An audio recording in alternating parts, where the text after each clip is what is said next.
Pemirsa, nasabah asuransi mulai buka suara. Tak sedikit dari mereka merasa tertipu oleh asuransi berbasis unit link. Lalu seperti apa cara asuransi menjaring nasabahnya? Berikut liputan tim Delik RCTI.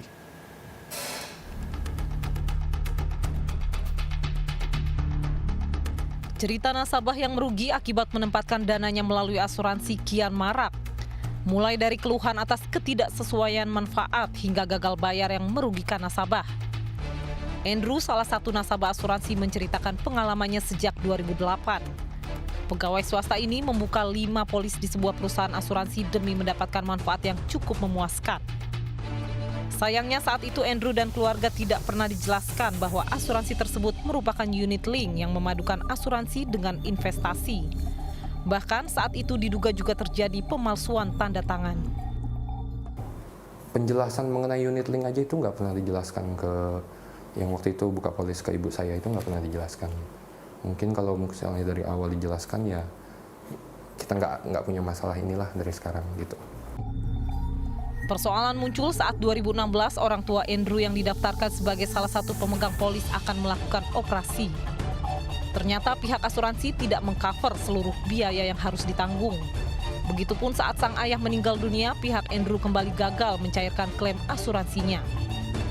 Kita udah melakukan banyak upaya lah dari tahun kita pertama kali ketahuan itu kan karena yang tadi saya bilang kasus di tahun 2016 operasi yang sekitar 50 juta itu nggak di cover full.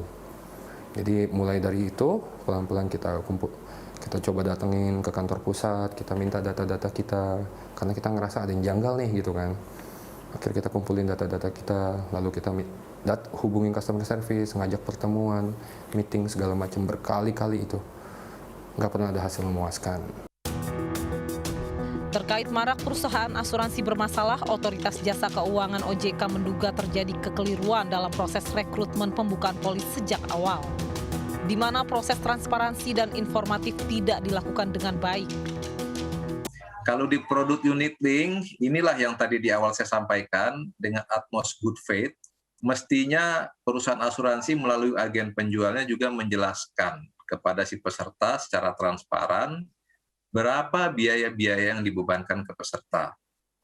Antara lain tadi biaya premi asuransinya, terus nanti ada yang disebut biaya akuisisi, terus nanti ada lagi biaya pengelolaan.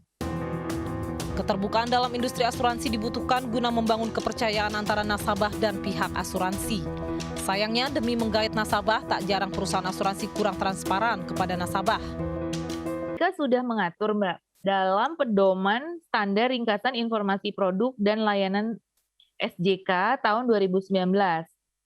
Ya, di situ sudah ada ringkasan informasi produk itu, misalkan di sini harus didisclose gitu loh, manfaatnya apa, resikonya apa. Jadi di sini sudah ada ya. Dan ternyata setelah kita telusuri, tidak seluruh lembaga asuransi ini melakukan standar tersebut. Kisruh asuransi bukan kali ini terjadi. Sebelumnya tercatat sejumlah perusahaan asuransi besar terjerat kasus gagal bayar klaim nasabah. Lantas apa pemicunya dan bagaimana kejelasan nasib nasabah?